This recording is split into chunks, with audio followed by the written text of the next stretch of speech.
Muar Johor ni Bandar Maharani.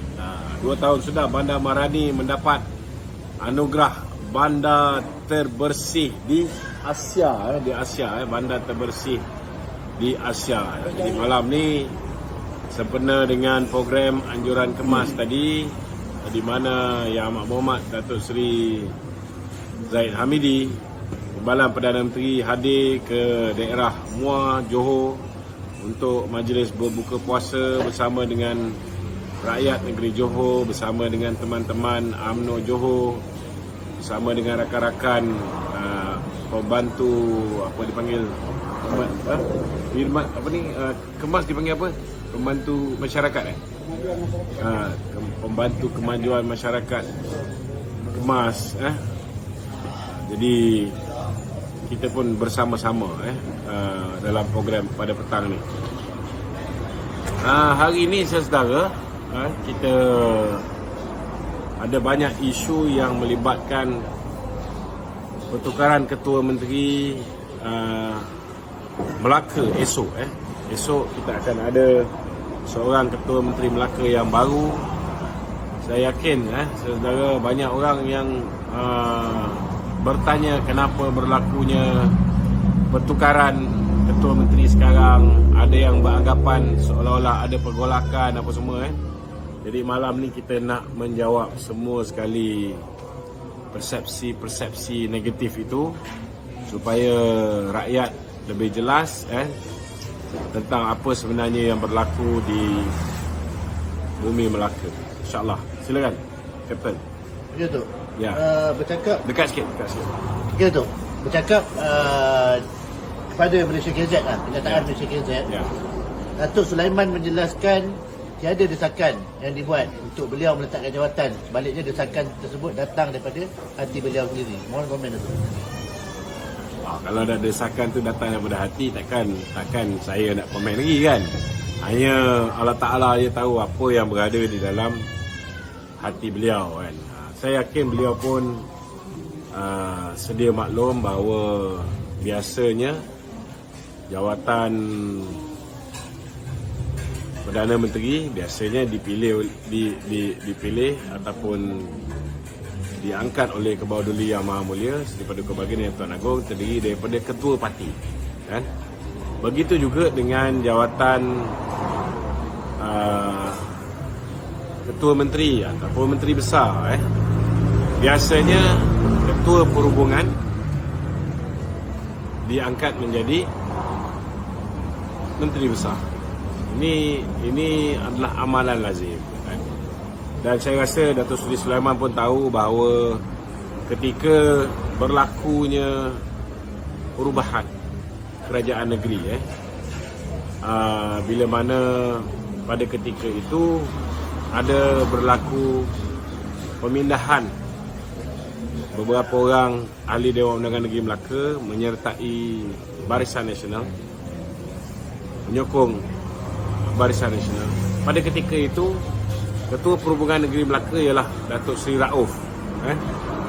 Cuma pada ketika itu Datuk Seri Rauf merupakan bukan seorang ahli Dewan Undangan Negeri. Jadi bila dia bukan ahli Dewan Undangan Negeri, walaupun dia Ketua Bahagian Masjid Tanah, walaupun dia merupakan Ketua Perhubungan Negeri, maka dia tidak boleh memegang jawatan Ketua Menteri. Jadi atas dasar itu Datuk Rauf telah mencadangkan kepada Presiden untuk mengangkat Datuk Seri Sulaiman. Datuk Seri Sulaiman merupakan Setiausaha UMNO bahagian Datuk Rauf kan, sebagai Ketua Menteri. Ada setengah orang beranggapan bahawa ini umpama dia melantik proksi dia ataupun wakil dia, orang yang dia percayai untuk memegang jawatan itu, sehinggalah ke satu masa di mana beliau merupakan ahli Dewan Undangan Negeri. Namun pada pilihan raya negeri Melaka, Datuk Seri Sulaiman telah dikekalkan sebagai Ketua Menteri sekali lagi kan. Dan baru-baru ini berlakunya pertandingan ataupun pemilihan UMNO. Dan dalam pertandingan atau pemilihan UMNO, kita saksikan bahawa semua penyokong-penyokong setia Dato' Rauf telah memenangi jawatan Ketua UMNO bahagian di setiap bahagian. Jadi boleh dikatakan perhubungan UMNO ini, Ketua bahagian UMNO seluruh negeri Melaka ni solid bersama dengan Dato' Rauf. Jadi atas dasar itu mungkin demi memastikan Melaka akan terus stabil, bukan setakat UMNO-nya stabil, kerajaan negerinya stabil, maka mungkin Datuk Seri Sulaiman merasakan sudah tiba masanya jawatan Ketua Menteri itu diserahkan kepada pengurusi perhubungan, seperti mana yang lazimnya diberikan kepada mana-mana pengurusi perhubungan setiap negeri. Jadi bagi saya mungkin itulah bisikan hati di dalam sanubari Datuk Seri Sulaiman yang mungkin saya boleh gambarkan. Okey? Begitu. Ya. Bagaimana Datuk melihat sokongan daripada ketua-ketua bahagian negeri Melaka dan adun-adun yang telah dilantik, termasuk Esko lah, kepada sekiranya Datuk Rauf diangkat sebagai Ketua Menteri? Bagi saya, calon ketua-ketua atau calon wakil rakyat yang bertanding dalam pilihan raya negeri yang lepas, semuanya adalah calon-calon yang dicadangkan oleh Dato' Rauf kepada Presiden. Dan setelah ditapis dan sebagainya, maka kebanyakan daripada calon-calon yang dah disenarai pendek dan menjadi calon adalah merupakan orang-orang yang setia dengan Dato' Rauf jugalah, kan? Jadi bagi saya, kalau Dato' Rauf esok diangkat menjadi Ketua Menteri yang baru, untuk beliau handle ahli-ahli Dewan Undangan Negeri, untuk beliau handle ketua-ketua bahagian sangat mudah, kerana memang mereka ini terdiri daripada orang-orang yang dekat dengan Dato' Rauf dan boleh dikatakan penyokong Dato' Rauf juga. Okey. Gitu. Saya tadi menyebut berkenaan dengan sokongan adun ketua bahagian Esko. Kenyataan Esko Jawatankuasa Pelancongan Warisan dan Kebudayaan Datuk Muhammad Jailani Khamis melabelkan Ketua Menteri ini sebagai kerajaan tembok atap. Datuk, mohon komen sikit, Datuk. Saya rasa kerajaan tembok atap ni boleh dikatakan bila mana kerajaan itu daripada kerajaan yang dipimpin oleh Datuk Adli, Datuk Adli kan. Kemudian bila beliau ni termasuk Jailani lah, dia lompat parti. Dia dulu UMNO, lepas tu masuk Bersatu, lepas tu dia lompat masuk UMNO balik. Ketika itu saya rasa itu boleh dikira sebagai kerajaan tembok atap. Tetapi kita tak tengok ada perubahan di peringkat kerajaan negeri. Kerajaan ni masih lagi kerajaan yang dipimpin oleh Ketua Menteri yang datangnya daripada UMNO. Tak timbul soal tembok atap. Dan UMNO Melaka, jangan lupa UMNO Melaka yang menang pada pilihan raya negeri yang lepas adalah UMNO Melaka yang dipimpin oleh Datuk Seri Rauf sebagai Ketua Perhubungan dan Pengurusi Barisan Nasional Negeri Melaka. Kan? Orang boleh kata apa pun, tetapi kalau tanpa gerak kerja, tanpa usaha Dato' Rauf pun yang boleh menyatukan orang Melaka. Saya nak beritahu, pilihan raya Melaka adalah pilihan raya yang paling bersejarah. Sebab di Melaka saja 86 muka baru, 86% muka baru diketengahkan. Dan banyak warlords, kan? Kalau bukan Dato' Rauf yang menenangkan, contohnya Dato' Rauf menenangkan Dato' Hassan yang tidak dicalonkan semula sebagai wakil rakyat di Jasin, kan? Kalau bukan Dato' Rauf lah orang yang menenangkan keadaan, tak boleh selesai. Mungkin ada berlaku jawatan mungkin yang- akan haru biru. Jadi bagi saya, pada saudara Jalani, saya faham sangatlah. Dia pun jadi exco kerana bila dia lompat parti, kan, orang menghargai jasa dia lompat parti tu. Dia dapatlah jadi exco. Jadi saya punya bacaan simple saja. Mungkinlah dia dah nampak bahawa dia tidak akan menjadi exco kerajaan negeri, tidak akan dilantik oleh orang lain selain daripada Datuk Seri Sulaiman. Jadi mungkin atas dasar itu dia melakukan serangan sedemikian rupa. Bagi saya simple lah. Dia kena terima hakikat bahawa hari ini kebanyakan daripada wakil rakyat yang berada di dalam kepimpinan BN ataupun kepimpinan UMNO, sudah pastilah orang ni juga akan diberikan keutamaan, betul-betul bahagian. Mestilah diberi keutamaan untuk menjadi exco kerajaan negeri. Mungkinlah atas dasar ini dia merasakan peluang dia sangat nipis sebab dia bukan ketua bahagian, kan? Nak buat macam mana? Bukan senang nak jadi ketua bahagian ni, So kalau tak senang nak jadi ketua bahagian, kan, saya rasa tak salah lah kalau Dato' Rauf memberikan prioriti kepada ketua-ketua UMNO bahagian untuk menjadi exco kerajaan negeri. Sebab kita memang kerajaan ini ialah sebuah badan politik, dipimpin oleh orang-orang politik. Sudah pastilah keutamaan akan diberikan kepada ketua-ketua bahagian berbanding dengan wakil rakyat yang mungkin tidak ada jawatan di bahagian. Ini kita kena faham. Okay? Bercakap pasal Unless lah kalau kita ada kelebihan-kelebihan tertentu, kita boleh jadi pengurusi GLC dan sebagainya.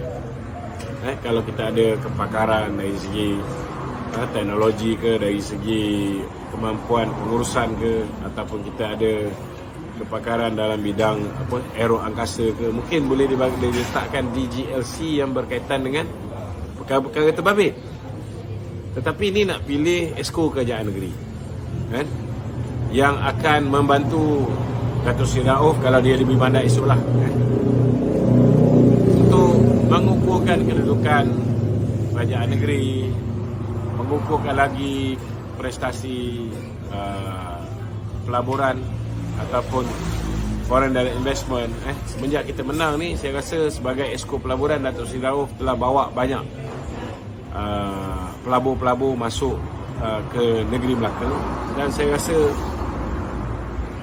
banyak pembaruan yang telah beliau lakukan. Jadi bila beliau dah dapat mandat penuh sebagai ketua menteri, katakanlah esok dia dilantik sebagai ketua menteri, saya yakin lebih banyak lagi pelaburan akan masuk, dan dengan kedudukan ketua menteri yang stabil. Sebab cerita Datuk Seri Sulaiman nak letak jawatan ni dah lama dah sebenarnya. Kita pun tahu dia pun dah lama dah tender resignation. Cuma baru sekarang dipertimbangkan oleh Presiden. Presiden pun ambil kira, nak pastikan suasana tenang, nak pastikan suasana yang sesuai. Kita tidak boleh buat keputusan besar tergesa-gesa, kan? Kita tak boleh buat keputusan besar tu dalam keadaan belum stabil. Ini pemilihan dah selesai, kan? Rata-rata ketua-ketua bahagian pun merupakan orang Datuk Rauf, kan? Jadi sekarang ni kalau berlaku perubahan di peringkat negeri, saya yakinlah tidak ada sebarang masalah. Kalau ada satu dua macam YB Jalani ni, biasalah, standard lah, kan? Orang yang biasa ada jawatan exco, ada kereta rasmi, kan? Depan ni tak ada. Biasalah kalau kecewa tu, kan? Cuma kita harap janganlah, jangan rosakkan parti. Kalau nak rosakkan parti, balik pada parti asal, tak ada masalah. Okey? Begitu. So tadi Datuk bercakap sokongan-sokongan ketua bahagian. So semasa pelantikan Datuk Seri Sulaiman menjadi ketua menteri, dia bukannya ketua bahagian, bukannya timbalan, tapi dilantik sebagai ketua menteri yang tak pernah berlaku di mana-mana negeri. So, apa pandangan Datuk berkenaan dengan ketokohan yang ditunjuk oleh Datuk Seri Datuk? Bagi saya, kita kena faham situasi ketika itu. Ketua Perhubungan memang Dato' Rauf, kan? Dan dia jugalah yang menggerakkan usaha untuk sehingga berlakunya pertukaran kerajaan negeri pada ketika itu. Dia mainkan peranan. Cuma dia tidak boleh menjadi Ketua Menteri ketika itu sebab dia bukan ahli Dewan Undangan Negeri. Maka bagi memastikan tempat tu dia akan dapat masuk ke situ selepas dia menjadi adun, maka dia letak macam wakil dia, orang yang dia paling percaya. Dan orang yang dia paling percaya sudah pastilah seterusnya bahagian dia, kan? Saya rasa buat kali pertama lah seorang seterusnya bahagian menjadi Ketua Menteri, Datuk Seri Sulaiman. Kalau saya, memang saya bersyukurlah diberi peluang untuk menjadi Ketua Menteri sebab belum pernah berlaku. Biasanya mestilah bahagian. Pernah jadi dalam sejarah Ketua Pemuda Bahagian diangkat menjadi Menteri Besar di Selangor, Datuk Seri Toyo. Pernah juga jadi di dalam sejarah Naib Ketua Bahagian diangkat menjadi Menteri Besar di Johor, Datuk On Hafiz. Susah bahagian saya belum pernah dengar lagi. Saya rasa Datuk Seri Sulaiman orang yang pertama. Jadi bagi saya lah, untuk Datuk Seri Sulaiman ni umpama dia memulangkan balik apa yang sepatutnya memang menjadi hak Dato' Rauf sebagai Ketua Perhubungan. Saya kagumlah dengan Datuk Sulaiman yang telah berbesar hati untuk memberi laluan kepada Dato' Rauf untuk diangkat menjadi Ketua Menteri. Dan kita harap Dato' Rauf pun dapat pertimbangkanlah untuk pastikan Datuk Seri Sulaiman dapat terus menyumbang kepada agama, bangsa dan negara.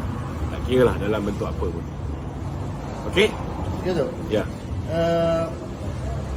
Cakap-cakap kritikan daripada netizen mengatakan Dato' Rauf ni tak mempunyai sokongan, telah diukur based on keputusan KL yang lepas. Walaupun kita tahu KL yang lepas dia bertanding melawan calon Menteri Besar Perikatan Nasional, Mas Emianti.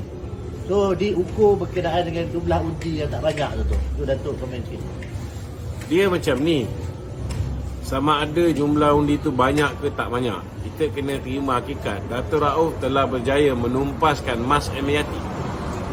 Mas Emianti ni ayam tambatan Perikatan Nasional.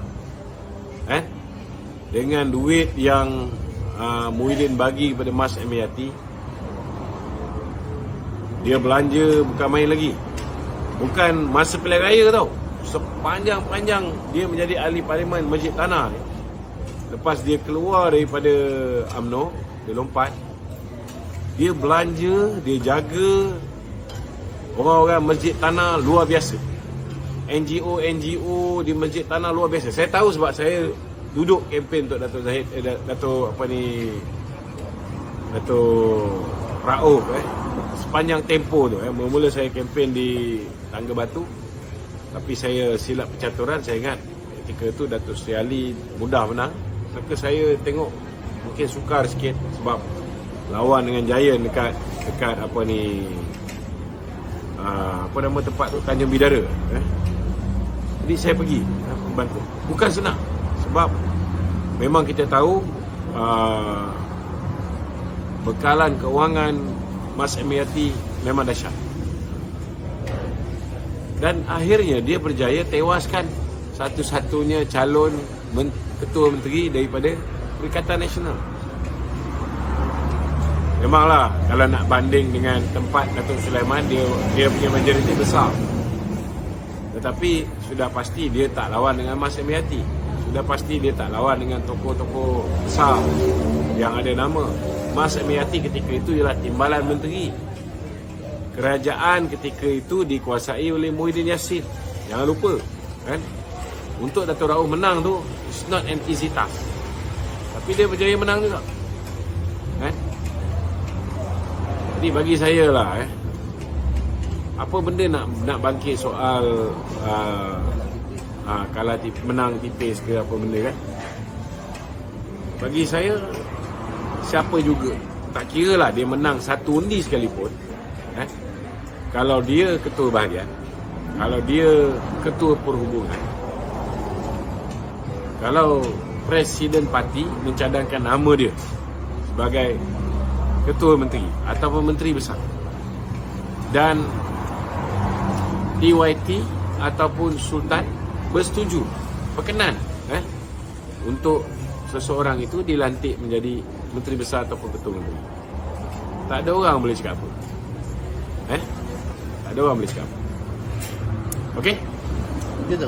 Ya. Kestabilan yang diperkatakan untuk CM ni, adakah akan menimbulkan ketidakstabilan di peringkat akar umbi? Dia sebenarnya kaum umbi ni dia tak peduli apa pun, kan?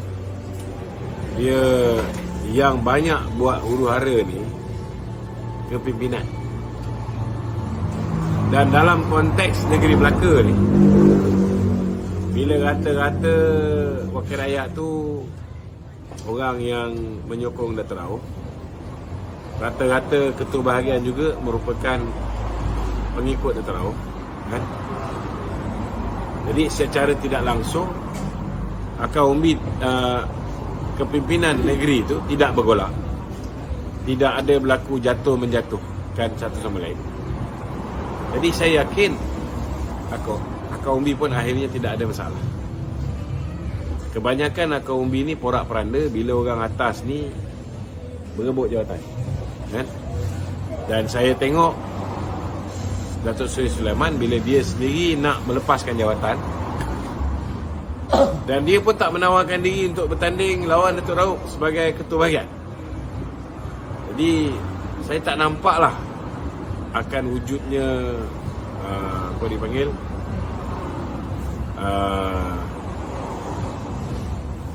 pergolakan ataupun pecah dua seperti mana yang ada setengah-setengah orang risau tak tentu pasal. Ada kemungkinan besar tidak akan ada banyak masalah. Kalau orang yang biasa dapat kontrak ketika zaman pemerintahan Datuk Seri Sulaiman, orang yang ada hubungan baik dengan Datuk Seri Sulaiman, takkan sekolah ke apa benda semua, mungkin mereka ni akan melahirkan rasa kekecewaan mereka, kan? Kerana mereka menyokong Datuk Seri Sulaiman, tetapi mungkin benda ni tak lama, kan? Sebab akhirnya yang akan menentukan kedudukan ketua perhubungan negeri dan ketua menteri ini ialah sejauh mana kita menguasai badan perhubungan negeri itu. Selagi Dato' Rauf boleh koman negeri itu, selagi itu saya rasa tidak akan ada masalah. Masuklah dia kaum ini. Bising-bising ni sekejap, tak ada apa. Okey? Okey tu. Menyahut pesanan daripada Yang Amat Berhormat Presiden malam. Pemimpin harus membumi, jangan jadi pemimpin pemusir. Mungkin kata-kata tersebut boleh digunakan untuk ketua-ketua bahagian Melaka untuk bagi penerangan berkenaan dengan pertukaran. Saya rasa betul apa yang diperkatakan oleh Presiden UMNO tadi di MUA pun. Presiden UMNO menegaskan sekali lagi kenapa beliau mengambil keputusan untuk membuat lantikan-lantikan orang-orang yang kalah pun dibawa bersama supaya UMNO ni lebih inklusif. Kita dah tak boleh nak pecah belah, Dan hari ini kita tengok Presiden buat kali pertama dia memohon maaf. Dia kata dia tidak sempurna, mungkin ada kenyataan-kenyataan dia, tindakan-tindakan dia, contohnya lah di negeri Johor ni umpamanya ada orang yang kena gantung. Orang ni pun bukan calon-calon orang, kan? Jadi dia mohon maaf, harap orang faham, kita tidak mampu untuk berpecah, kita tidak mampu untuk ada 2-3 kabilah dalam parti kita, kan? Dan memandangkan ni bulan Ramadan, ini adalah bulan yang paling baik untuk kita bermaaf-maafan, Kalau ada orang Johor yang yang marah kat Presiden apa semua, beliau hari ini telah memohon maaf kerana bukan senang lah untuk dia mengambil keputusan untuk melakukan tindakan-tindakan yang drastik dari segi sudut disiplin dan sebagainya.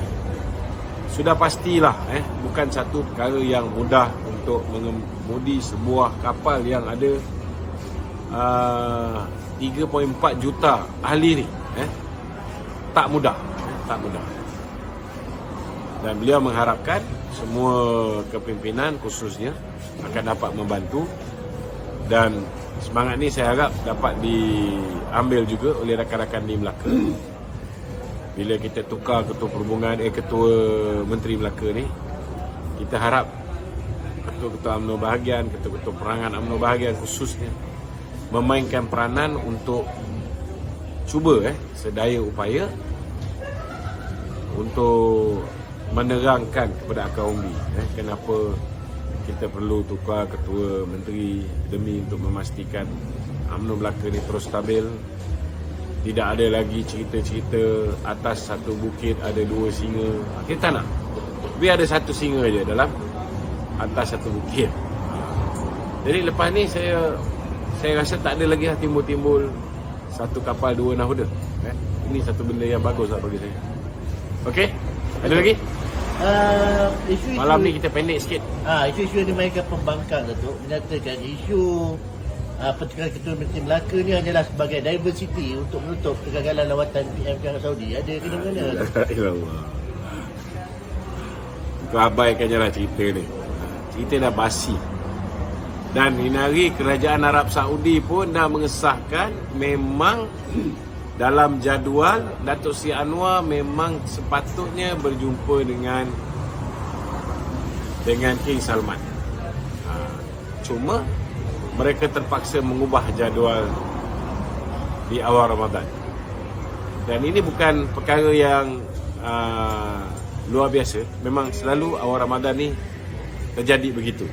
Tapi pasal Datuk Seri Anwar ni masa dia terlalu pack, dia ambil risiko, dia pergi juga.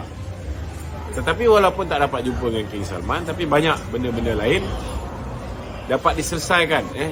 Ada tanda tangan memorandum of understanding, MOU dengan 3 badan antara Malaysia dengan Saudi, pelaburan dan sebagainya. Ada jumpa diaspora Malaysia di sana, macam-macam achievement yang dicapai oleh Datuk Seri Anwar. Itu bagi saya yang lebih penting lah. Dan sudah pasti beliau akan pergi balik, sebab itulah yang beliau janjikan dengan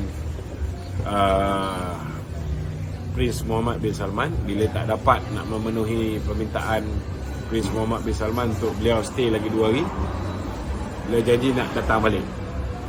Jadi kita tunggulah. Tak ada apa benda lah benda ni. Okey, ada lagi? Last dia, Datuk. Last. Okey. Menjelang besok, Datuk, Istana Kehakiman Putrajaya, sebutan rayuan Bosku. So pemimpin-pemimpin yang sebelum ni tak pernah cakap pasal Bosku, sekarang ni up video-video pasal Bosku. Adakah itu mungkin signal positif pembahasan Bosku? Datuk punya pandangan pribadi tu. Saya rasa kalau orang yang dulu tak pernah cakap pasal Bosku, hari ni dia orang dah boleh cakap pasal Bosku. Raja Petra pun dah boleh cakap pasal Bosku ni. Semenjak payment sangkut dengan dia dah mula balon Muhyiddin ni. Betul lah aku cakap kan. Dia bergantung pada paymaster dia. Paymaster dia tak baik, maka dia balon lah orang yang bagi dia makan. Inilah masalah orang-orang yang bekerja mengharapkan bayaran. Itu problem. Jadi bagi saya lah siapa pun yang nak menyokong Bosku ni, alhamdulillah lah kita bersyukur lah orang nak kembali menyokong. Dan saya harap besok seawal jam 8:30 tu, kalau boleh kita turunlah beramai-ramai ke Istana Kehakiman Putrajaya bagi memberikan sokongan kepada Datuk Seri Najib, di mana esok adalah hari di mana semakan kehakiman dia akan mendapat keputusan. Kalau esok semakan kehakiman mengesahkan memang berlakunya perkara-perkara yang bercanggah dari segi sudut perlembagaan. Contohnya peguam nak tarik diri. Dalam perlembagaan mengatakan, dalam undang-undang mengatakan, masih hari ini ada undang-undang yang mengatakan bahawa tidak ada mana-mana hakim boleh menghalang seorang peguam daripada menarik diri daripada mewakili peguam ni. Tapi benda tu berlaku. Dan dalam mana-mana kes biasanya peguam diberikan masa untuk buat persiapan. So kita doakan semoga esok Datuk Seri Najib menang kes ni, dan kalau dia menang, insya-Allah dia akan bebas esok. Okey? Jangan lupa malam ni kalau boleh kita buat solat hajat, kita buat solat hajat. Kalau tak dapat buat solat hajat, kita berdoa, panjatkan doa. Mudah-mudahan insya-Allah.